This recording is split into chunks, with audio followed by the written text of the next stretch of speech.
క్రీస్తు నామమున మీ అందరికీ వందనములు. టీవీ ఛానల్ ద్వారా సువార్త వాక్యాన్ని వినుచున్న మీ అందరికీ ప్రభు అయిన యేసు క్రీస్తు నామం ద్వారా వందనములు. బ్రదర్ పి దేవసహాయం గారు సువార్త వాక్యాన్ని ప్రకటించడానికి సిద్ధంగా ఉన్నారు. ఆ వాక్యాన్ని విని మీరందరూ విశ్వసించాలని కోరుకుంటున్నాను. ప్రభు అయిన యేసు క్రీస్తు నామమున వందనములు. క్రీస్తునందు ప్రియమైన సహోదరి సహోదరులారా, ఈ సమయంలో సత్య సువార్త ప్రకటించే అవకాశాన్ని, దేవుని యొక్క వాక్యాన్ని మీకు ప్రకటించే అవకాశాన్ని దేవుడు కలుగజేసినందుకు దేవుని కృతజ్ఞతలు. ప్రత్యేకంగా ఈరోజు ప్రేమ అనే విషయాన్ని గురించి మీకు తెలియజేయాలనుకుంటున్నాను. ప్రేమ అనేది ఈ లోక సంబంధమైనటువంటి ప్రేమ అయితే అది పాపానికి సంబంధించింది. దేవునికి సంబంధించినటువంటి ప్రేమ అయితే అది నిత్యజీవానికి సంబంధించింది. ఏ రకమైనటువంటి ప్రేమను మనం కోరుకుంటున్నామో మనం ఒకసారి గ్రహించాలి. ఎందుకంటే ఈ లోకంలో ఉన్నటువంటి ప్రేమలో అనేక రకాలైనటువంటి విఘాతాలకు, అది అనేక రకాలైనటువంటి దుష్కార్యాలకు అది దారి తీసే అవకాశం ఉంది. కాబట్టి అలాంటి ప్రేమగా కాకుండా, అందుకే దేవుని యొక్క ప్రేమ ప్రతి ఒక్కరూ కలిగి ఉన్నట్లయితే మనం అలాంటి ప్రేమతో జీవించే అవకాశం ఉంది. దేవుడు ప్రేమ స్వరూపి అని యోహాను రాసిన మొదటి పత్రిక 4వ అధ్యాయము 7-8 వచనాల్లో తెలియజేయడం జరిగింది. దేవుడు ప్రేమ స్వరూపి, ఆ ప్రేమ కలిగి ఉండాలి. మనుషులైనటువంటి మనము దేవుడు ఏ విధమైనటువంటి ప్రేమ కలిగి ఉన్నాడో ఆ విధమైనటువంటి ప్రేమ. ఎందుకంటే దేవుడు ప్రేమ కలిగినటువంటి వాడు కాబట్టి నీవు నేను అదే రకమైనటువంటి ప్రేమ కలిగి ఉండాలి. కానీ ఈ లోక సంబంధమైనటువంటి ప్రేమతో కాక ఆయన యొక్క చెప్పినటువంటి ప్రేమతో మనం జీవించాలని మీ అందరికీ మనవి చేస్తున్నాను. యోహాను సువార్త 3వ అధ్యాయము 16వ వచనంలో చూసినట్లయితే దేవుడు ప్రేమ, ఆయన యొక్క ప్రేమ అందరి ఎడల ఉన్నట్లుగా చూస్తున్నాం. ఎందుకని? దేవుడు లోకమును ఎంతో ప్రేమించును అంటున్నాడు. లోకాన్ని అంటే లోకమును ప్రేమించాడా? లోకములో ఉన్నటువంటి సమస్త ప్రజలను, ఆయన సృజించినటువంటి ప్రతి మానవుని కూడా, స్త్రీని కానీ పురుషుని కానీ ప్రతి ఒక్కరిని ప్రేమిస్తున్నాడు. కానీ ఆయన ప్రేమను గ్రహించేవారు తక్కువ, ఆయన ప్రేమను రుచి చూచేవారు తక్కువ, ఆయన ప్రేమను కావాలని కోరుకునేవారు తక్కువ. ఈ లోక సంబంధమైనటువంటి ఈ లోకములో ఉన్నటువంటి నటనాలయంలో, ఈ లోకములో ఉన్నటువంటి రంగుల వలయంలో పడి ఈ లోక సంబంధమైనటువంటి కార్యాలకే లోనవుతున్నారు ప్రజలు. కానీ దేవుడు అది కోరుకోవడం లేదు. దేవుడు ప్రతి ఒక్కరిని ప్రేమిస్తున్నాడు. ఆ ప్రేమను మనం కలిగి ఉండాలని దేవుడు తెలియజేస్తున్నాడు. రోమీయులకు రాసిన పత్రిక 5వ అధ్యాయము 8వ వచనంలో కూడా మనం ఒకసారి చూసినట్లయితే యోగ్యత లేని ప్రజల ఎడల కూడా ఆయన ప్రేమ ఉన్నది. యోగ్యత లేని, యోగ్యత కలిగిన వారు, యోగ్యత లేనివారు ఇరువురి ఎడల ఆయన ప్రేమ ఉన్నది. ఆయనకు యోగ్యత కలిగినటువంటి వారన్నా యోగ్యత లేనటువంటి వారన్నా సమానమే. అయితే అందరి ఎడల ఆయన ప్రేమ ఉన్నది. ఆయన ప్రేమను గ్రహించడానికి ప్రతి ఒక్కరూ కూడా ప్రయత్నం చేయాలి. ఆయన తన బిడ్డలను కూడా ప్రేమిస్తున్నాడు. తాను ఏర్పాటు చేసుకున్నటువంటి, తాను పిలువబడినటువంటి ఈ లోకము నుండి, చీకటి నుండి వేరు చేసి క్రైస్తవులుగా ఉన్నటువంటి వారి ఎడల కూడా అత్యధికముగా తన ప్రేమను వెల్లడి చేస్తున్నాడు. కాబట్టి ఆ ప్రేమను పొందుటకు ప్రతి ఒక్కరూ ప్రయత్నం చేయవలసిందిగా మీ అందరికీ మనవి చేస్తున్నాను. అలాగే ఎఫెసీయులకు రాసిన పత్రిక 2వ అధ్యాయము 4-5 వచనాలు మనం చూసినట్లయితే ఆయన ప్రేమ కనికరము గలది. చూసారా? ఆయన ప్రేమ ఎలాంటిది? ఎగిరిపడేది కాదు. అందరికీ ఎట్లా పడితే అట్లా ఈ లోక సంబంధమైనటువంటి ప్రేమతో కాదు, కనికరము గల ప్రేమ. ఆ కనికరము కలిగినటువంటి ప్రేమ ఆయన కలిగి ఉన్నాడు. నీవు నేను కూడా ఆ కనికరము కలిగినటువంటి ప్రేమను పొందవలసిందిగా మీ అందరికీ మనవి చేస్తున్నాను.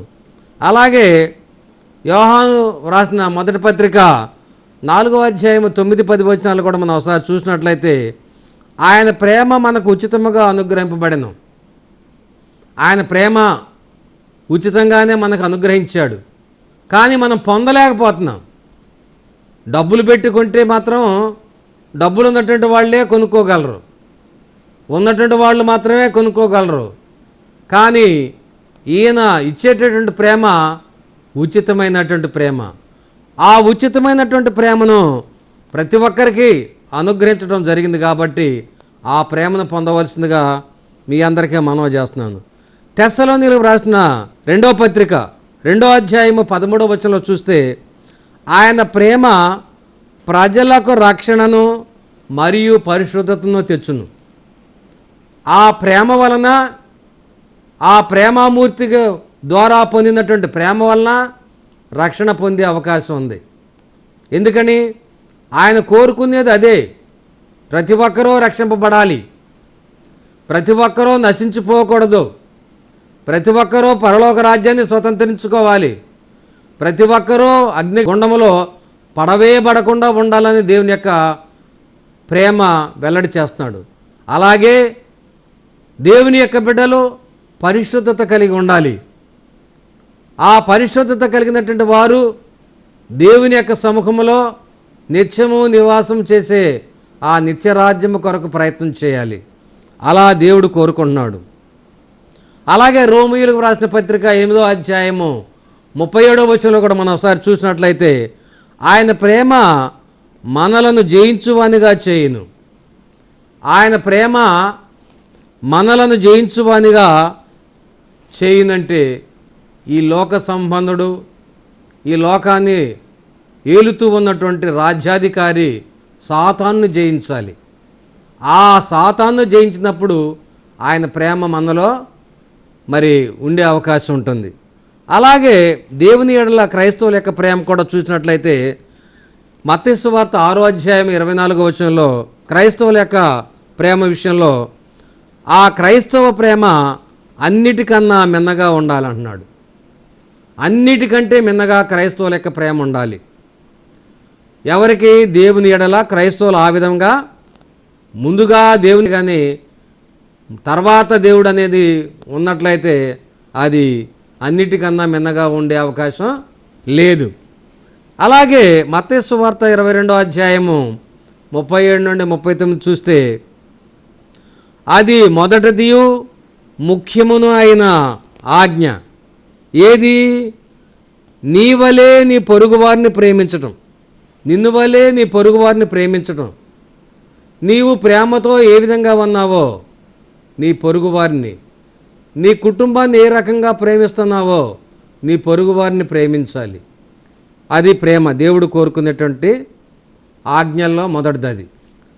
మొదటి ఆజ్ఞ, నీ దేవుడైన యెహోవాను పూర్ణ ఆత్మతోనూ పూర్ణ సత్యముతోనూ పూర్ణ వివేకముతోనూ పూర్ణ ఆత్మతోనూ ఆయన్ను సేవించాలి, ఆయన్ను ఆరాధించాలి, ఆయన్ను ప్రార్థించాలి. అది దేవుడు కోరుకునేది. నీ వలే నీ పొరుగువారిని ప్రేమించు అనేది 2వ ఆజ్ఞ. మొత్తం మీద యేసుక్రీస్తు వారు చెప్పినటువంటి ఈ 2 ఆజ్ఞలు పాటించినట్లయితే ఆయన ప్రేమ మనలో ఎల్లప్పుడూ శాశ్వతంగా నివసించే అవకాశం ఉంది. అలాగే మనం చూసినట్లయితే యోహాను సువార్త 14వ అధ్యాయం 15వ వచనంలో ఆ ప్రేమ విధేయత అయి ఉన్నది. విధేయత కలిగిన విధంగా ఆ ప్రేమ ఉంటుందని మనం గ్రహించాలి. అలాగే యోహాను రాసిన మొదటి పత్రిక 4వ అధ్యాయం 12-20 వచనాల్లో కూడా చూసినట్లయితే ఇతరులకు మేలు చేయటం ద్వారా రూఢిపరచబడను. నీ ప్రేమ ఆ విధంగా తెలియజేయడం జరుగుతుంది. నీవు చేసే మేలు, నీవు చేసే సహాయం, నీవు చేసేటువంటి ప్రతి మంచి పని అది ప్రేమ ద్వారా చేస్తున్నావు. నీవు ఆ ప్రేమ కలిగి ఉన్నప్పుడు, ఆ దేవుని ప్రేమ నీలో ఉన్నప్పుడు నీవు ఏ పనైనా మేలు ద్వారా కానీ మంచి పని కానీ సహాయం చేసే విధానం కానీ రూఢిపరచడానికి అది ప్రేమ వ్యక్తం చేస్తుంది అన్నమాట. ఆ ప్రేమ లేకపోతే ఏ మంచి పని చేయలేం. దేవుని యొక్క ఆజ్ఞను మనం గైకొనే అవకాశం లేదు. కాబట్టి దేవుని ప్రేమ నీలో ఉన్నప్పుడు ఇతరులకు మేలు చేసే అవకాశం ఉంటుందని ఇక్కడ వాక్యం ద్వారా మనం చూస్తున్నాం. అలాగే కొరింథీయులకు రాసిన మొదటి పత్రిక 16వ అధ్యాయం 14వ వచనంలో చూసినట్లయితే క్రైస్తవులు సమస్తము ప్రేమతో చేయాలి. క్రైస్తవులు అనబడినటువంటి వారు చేసే ప్రతి పని కూడా ప్రేమతోనే చేయాలి. ద్వేషముతోటి, అసూయతోటి ఏదో నామక విధంగా చేయటం కాకుండా ప్రతి ఒక్కరు కూడా నీవు చేసే ప్రతి పని సమస్త విషయాల్లో కూడా ప్రేమతోటే చేయాలి. ఆ ప్రేమతో చేసినటువంటి నీ పని, నీవు చేసే మేలు, నీవు చేసే సహాయం ఆ విధంగా ఉండాలని దేవుడు కోరుకుంటున్నాడు. అలా చేయటం ద్వారా నీ ప్రేమ వెల్లడవుతుందని గ్రహించాలి. ఎఫెసీయులకు రాసిన పత్రిక 5వ అధ్యాయం 2వ వచనంలో చూస్తే క్రైస్తవులు ప్రేమ కలిగి నడుచుకొనవలెను. క్రైస్తవులు అనబడినటువంటి వారికి ప్రేమ లేకపోతే వారు క్రైస్తవులే కాదు. మేము క్రైస్తవులు అని చెప్పుకొని ప్రేమ లేనటువంటి వారుగా ఉన్నటువంటి వారు క్రైస్తవులు కాదు. ఎవరైతే క్రైస్తవులు అనబడతారో, ఎవరైతే పరిశుద్ధులుగా ఉంటారో, ఎవరైతే దేవుని బిడ్డలుగా ఉంటారో, ఎవరైతే దేవుని యొక్క గృహములో ఉన్నటువంటి వారు ఉన్నారో వారు ప్రేమ కలిగి ప్రతి కార్యము కూడా చేయాలని, ఆ విధంగా నడుచుకోవాలని, మన నడకలో, మన ప్రవర్తనలో, మన మాటలో, మన క్రియల్లో ప్రేమ కలిగి నడుచుకోవాలని దేవుడు కోరుకుంటున్నాడు.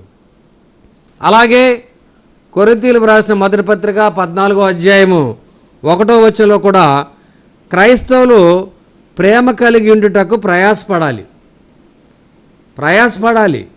ఒక్కోసారి ప్రేమ ప్రక్కకెళ్ళిపోద్ది.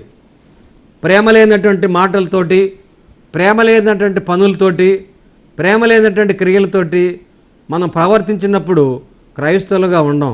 అందుకే క్రైస్తవులు ప్రేమ కలిగి ఉండటానికి ప్రయాసపడాలి. ఆ ప్రయాస వ్యర్థం కాదు, ఆ ప్రయాస దీవించబడుతుంది. కాబట్టి ఆ విధంగా ప్రేమ కలిగి ఉండటానికి ప్రయాసపడవలసిందిగా మీ అందరికీ మనవి చేస్తున్నాను. అలాగే తెస్సలోనీయులకు రాసిన మొదటి పత్రిక 5వ అధ్యాయము 12-13 వచనాల్లో కూడా మనం ఒకసారి చూస్తే క్రైస్తవులు తమ సంఘ నాయకులను ప్రేమించాలి. క్రైస్తవులు అనగా సంఘములో ఉన్నటువంటి నడిపించువారు, సంఘ నాయకుల్ని, సంఘ సేవకుణ్ణి ప్రేమించాలి. అలాంటి ప్రేమ దేవుడు కోరుకుంటున్నాడు. అలాంటి ప్రేమతో సంఘములో నీవు ప్రవర్తించాల్సిన అవసరం ఉందని దేవుని ఇక్కడ వాక్యం ద్వారా మనకి తెలియజేయడం జరుగుతుంది. అలాగే ఎఫెసీయులకు రాసిన పత్రిక 5వ అధ్యాయము 25 నుండి 33 వరకు, తీతు 2వ అధ్యాయము 3, 4, 5 వచనాలు చూస్తే క్రైస్తవులు ప్రేమించుటకు తమ కుటుంబంతో ప్రారంభించవాలెను. క్రైస్తవులు ప్రేమించుటను, భార్యాభర్తల యొక్క ప్రేమ, భార్య ఏ విధంగా భర్తకు లోబడి ప్రేమతో ఆయన్ను ఆదరించాలో, అలాగే భర్త కూడా ఆమెను పోషించి ప్రేమతో ఆమెను మరి సంరక్షించాలో, ఈ విషయాలన్నీ తమ కుటుంబంతో ప్రారంభించాలి. అలాగే పేతురు రాసిన మొదటి పత్రిక 1వ అధ్యాయము 22, 23 వచనాలు, 2వ అధ్యాయము 17 వచనాలు చూస్తే క్రైస్తవుల యొక్క ప్రేమ సహోదరుల అందరి ఎడల నిలిచి ఉండవలెను. క్రైస్తవుల యొక్క ప్రేమ సహోదరుల ఎడల అనగా ఒక సహోదరులే కాదు, సహోదరులు వారే క్రైస్తవులు అన్నమాట. ఎవరైతే క్రీస్తు యొక్క బిడ్డలో, ఎవరైతే క్రీస్తును అంగీకరించారో, ఎవరైతే క్రీస్తు సువార్తకు లోబడ్డారో, ఎవరైతే క్రీస్తు నామంలో బాప్తిసం పొందుతారో, ఎవరైతే సత్య సంఘములో ఉంటారో వారు సహోదరులు. వారందరి ఎడల ప్రేమతో నిలిచి ఉండాలని దేవుడు కోరుకుంటున్నాడు. అలాగే లూకా రాసిన సువార్త 10వ అధ్యాయము 27వ వచనంలో కూడా చూస్తే క్రైస్తవుల యొక్క ప్రేమ మన ఇరుగు పొరుగు వారి వద్దకు చేరవలెను. మనం ప్రేమ కలిగి ఉన్న వారముగా, క్రీస్తు యొక్క ప్రేమను ధరించుకున్న వారిగా, క్రీస్తు ప్రేమ మనలో నివసించున్నటువంటి వారిగా ఇరుగు పొరుగు వారికి తెలియజేయాలి. ఎట్లా?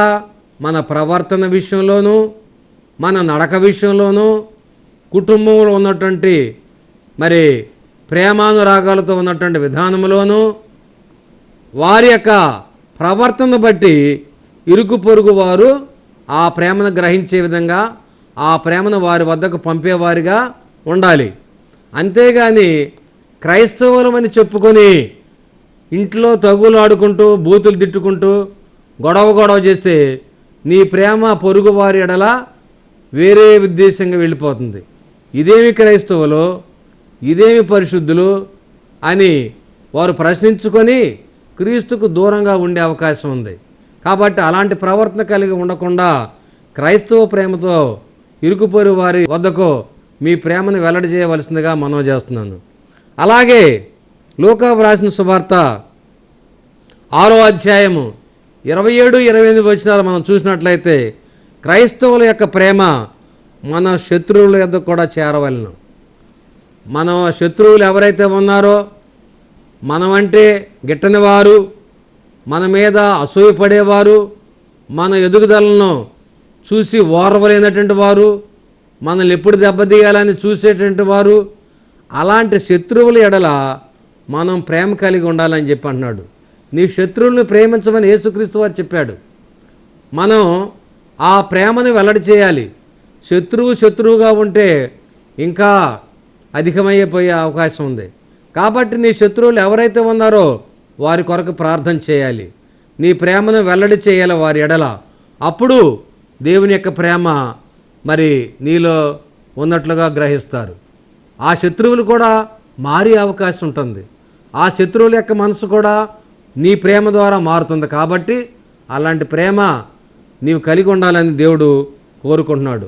అది క్రైస్తవులకు మాత్రమే సాధ్యమని, క్రైస్తవులు కానటువంటి వారు శత్రువులకు శత్రువులు, చేతికి చెయ్యి, చెంపకి చెంప, ఈ విధమైనటువంటి విధానంలో జీవిస్తారు. కాబట్టి క్రైస్తవులు ఆ విధంగా కాకుండా శత్రువులను ప్రేమించడానికి మన ప్రేమను వెల్లడి చేయాలని మీ అందరికీ మనవి చేస్తున్నాను. అదేవిధంగా ప్రేమ దీర్ఘశాంతము కలదై ఉంటుంది. ప్రేమ మంచి పనులు జరిగించే విధంగా ఉంటుంది. ప్రేమ పొరుగువానికి కీడు కలిగించదు. ఈ విషయాలన్నీ కూడా మనం పరిశుద్ధ గ్రంథంలో చూసినట్లయితే రోమా 12వ అధ్యాయము 9వ వచనంలో చూస్తే క్రైస్తవ ప్రేమ నిష్కపటమైనదిగా ఉండవలెను. క్రైస్తవుల యొక్క ప్రేమ కపటము లేనిదిగా ఉండాలి. ఆ కపటము లేని ప్రేమే దేవుడు కోరుకుంటున్నాడు. ఆ కపటము లేని ప్రేమే నీలో ఉండాలని కోరుకుంటున్నాడు. కాబట్టి ప్రేమ నిష్కపటంగా ఉండాలని దేవుని యొక్క మాట ద్వారా మిమ్మల్ని హెచ్చరిక చేస్తున్నాను. ప్రేమ పొరుగువానికి కీడు కలిగించదు. రోమీయులకు వ్రాసిన పత్రిక 13వ అధ్యాయము 10వ వచనం, అలాగే హెబ్రీయులకు వ్రాసిన పత్రిక 6వ అధ్యాయం 10వ వచనంలో కూడా చూసినట్లయితే ప్రేమ మంచి పనులను జరిగించును, ప్రేమ మంచి క్రియలను జరిగించవలను. అలాగే కొరింథీయులకు వ్రాసిన పత్రిక మొదటి పత్రిక 13వ అధ్యాయము 4వ వచనంలో కూడా ప్రేమ దీర్ఘశాంతము కలదై ఉండాలి. ప్రేమ దీర్ఘశాంతము కలిగి ఉండాలి. ప్రేమ దీర్ఘశాంతము, శాంతము దీర్ఘశాంతము, ఆ వ్యత్యాసాన్ని గ్రహించాలి మనం. అలా దీర్ఘశాంతము కలిగి ఉన్నప్పుడే నీవు నీ శత్రువులను ప్రేమించగలవు. నీవు కీడు చేసే విధానం కలిగి ఉండవు. నీవు నిష్కపటమైన ప్రేమ కలిగి ఉండే అవకాశం ఉంటుంది. అలాగే ఫిలిప్పీయులకు వ్రాసిన పత్రిక 2వ అధ్యాయము 1-2 వచనాలు మనం ఒకసారి చూసినట్లయితే ప్రేమ క్రైస్తవ సహవాసమునకు అతుకబడి ఉన్నది. క్రైస్తవ సహవాసం, అన్యుల సహవాసం, పరిశుద్ధుల సహవాసం, క్రైస్తవ సహవాసం. క్రైస్తవుల్ని ప్రేమించాలి. క్రైస్తవ ప్రేమ ఆ విధంగా అతుకబడి ఉంటుంది. కాబట్టి ఆ విధంగా క్రైస్తవ సహవాసానికి అతుకుబడి ఉన్నటువంటి ఆ ప్రేమను నీవు కలిగి ఉన్నావా? ఆ ప్రేమ కలిగి లేనట్లయితే నేడే అనుకూలమైనటువంటి సమయం, నేడే రక్షణ దినము గ్రహించవలసిందిగా మీ అందరికీ మనవి చేస్తున్నాను. అలాగే గలతీయులకు రాసిన పత్రిక 5వ అధ్యాయము 22వ వచనంలో కూడా చూస్తే ప్రేమ ఆత్మఫలమై ఉన్నది. ఆత్మఫలము, ఈ ఆత్మఫలము ప్రతి ఒక్కరూ కలిగి ఉండాలి. కాబట్టి ప్రేమ కూడా ఆత్మఫలమై ఉన్నది. కాబట్టి ఆ ప్రేమను నీవు కలిగి ఉండవలసిందిగా మీకు మనవి చేస్తున్నాను. అలాగే కొరింథీయులకు రాసిన పత్రిక మొదటి పత్రిక 13వ అధ్యాయము 13వ వచనంలో కూడా చూసినట్లయితే ప్రేమ అన్నిటికన్నా శ్రేష్టమైనది. నీవు ఏది చేసినా, ఏది మాట్లాడినా, ఎంతటిదైనా, ఏదైనా వాటన్నిటికంటే కూడా ప్రేమ శ్రేష్టమైనదని గ్రహించవలసిందిగా మీకు మనవి చేస్తున్నాను. కాబట్టి ప్రియులారా, ప్రేమ అనేది దాన్ని మనం కలిగి ఉండాలి. ప్రేమను మన హృదయంలో ప్రతిష్ఠించుకోవాలి. ప్రేమ కలిగి నడుచుకోవాలి. క్రైస్తవులు ఏ విధంగా మరి ప్రేమతో జీవించాలో సహోదరి సహోదరుల ఎడల, కుటుంబంలో, అలాగే ఇరుగు పొరుగు వారి ఎడల, అలాగే శత్రువుల ఎడల, అలాగే సంఘ నాయకులను ప్రేమించే విధానంలో, అలాగే పూర్ణమైనటువంటి ప్రేమతో ఉండటం, అలాగే ప్రేమ కలిగి ఉండటానికి ప్రయాసపడే విధానం, ప్రేమ కలిగి నడుచుకునే విధానం, ప్రేమతో సమస్తం చేసే విధానం మనందరం కూడా ఆ విధంగా ఉండాలని దేవుడు కోరుకుంటున్నాడు. మరి నీవు ఆ విధంగా ఉండటానికి ఈ రోజు నుంచి ప్రయత్నం చేస్తావా? నీవు దేవుని యొక్క ప్రేమను కలిగి ఉంటావా?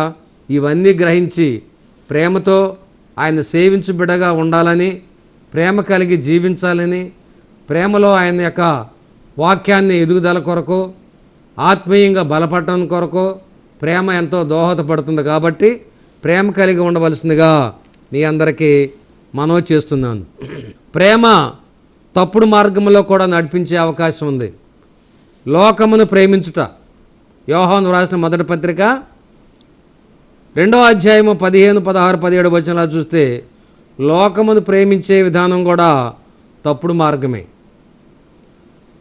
కాబట్టి అలా లోకాన్ని ప్రేమించిన వాడు దేవుణ్ణి ప్రేమించలేడు. ఆ లోకాన్ని ప్రేమించేవాడు దేవుని ప్రేమ ఆయనలో నిలవదు. లోకాన్ని ప్రేమించేవాడు దేవుని యొక్క ప్రేమకు దూరంగా ఉంటాడు. దేవుని యొక్క ప్రేమను తృణీకరిస్తాడు. కాబట్టి ఆ తప్పుడు మార్గంలో నడవకుండా, ఆ లోకాన్ని ప్రేమించకుండా ఉండాలంటే క్రీస్తు యొక్క ప్రేమను కలిగి ఉండాలని మనవి చేస్తున్నాను. తిమోతికి వ్రాసిన 2వ పత్రిక 3వ అధ్యాయము 2 నుండి 5 వచనాలు చూసినట్లయితే స్వార్థపూరితమైన ప్రేమ, స్వార్థపూరితమైన ప్రేమ, స్వార్థంతో ఉన్నటువంటి ప్రేమ, ఈ ప్రేమ అందరి ఎడల సమానంగా ఉండదు. వీడు నావాడు, వాడు నావాడు, వీడు నావాడు అనే స్వార్థ మనసుతోటి ఉన్నటువంటి ప్రేమ దేవునికి ఇష్టమైంది కాదు. అందరూ సమానమే. దేవుడు అందరి ఎడలా ప్రేమ కలిగి ఉన్నాడు. మంచివారి ఎడల, చెడ్డవారి ఎడల, అలాగే అధికుల ఎడల, అధికులు కాని వారి ఎడల ప్రేమ కలిగి ఉన్నాడు. కాబట్టి నీవు ఆ స్వార్థపూరితమైనటువంటి ప్రేమ కలిగి ఉండకుండా నిస్వార్థంగా ప్రేమ కలిగి జీవించాలని మీకు మనవి చేస్తున్నాను.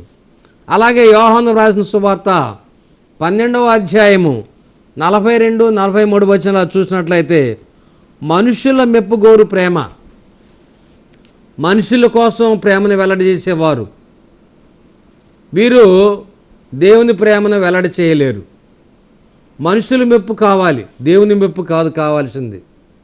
మనుషులు మెచ్చుకుంటే చాలు. మనుషులు గొప్పవాడని, శభాష్ అని, నీ అంతటోడు లేడని గొప్ప మాటలు చెప్పేటువంటి వారిని ప్రేమించే విధానం కాదు. అది మనుషుల మెప్పు కోరే ప్రేమ. అది ఒక్కొక్కరిని వారి మెప్పు కోసం వారిని గురించే ప్రత్యేకంగా చెప్తూ ఉంటారు. వారి మెప్పు కోసం వారిని అత్యధికంగా పొగుడుతుంటారు. వారి యొక్క స్వార్థం కొరకు ఆ ఎదుట ఉన్నటువంటి వారిని అధికంగా వారిని గురించి చెప్పే మాటలు ఎక్కువగా ఉంటాయి. అలా మనుషుల మెప్పు కోరే ప్రేమ ఉంటుందని చెప్పంటున్నాడు దేవుడు. యేసుక్రీస్తు వారు చెప్పినటువంటి మాటే. కాబట్టి ఆ చెప్పినటువంటి మాటను మనం తెలుసుకోవాలి. అలాంటి మనుషుల మెప్పు కోరే ప్రేమ కాకుండా క్రీస్తు ప్రేమను వెల్లడి చేస్తూ, క్రీస్తు ప్రేమను మన హృదయంలో దాచుకుంటూ, క్రీస్తు ప్రేమ ద్వారా మనను జీవితాన్ని సాగిస్తూ, అందరి ఎడల క్రీస్తు ప్రేమను మనం చేసే ప్రతి పనిలో, మనం చేసే ప్రతి క్రియలో క్రీస్తు ప్రేమ ద్వారా చేయాలని దేవుడు కోరుకుంటున్నాడు. ఈ యొక్క వాక్యాన్ని విన్న మీరు వాక్యాన్ని అర్థం చేసుకుని వాక్యానుసారంగా జీవించవలసిందిగా మీ అందరికీ మనవి చేస్తూ ముగిస్తున్నాను. మీ అందరికీ వందనాలండి.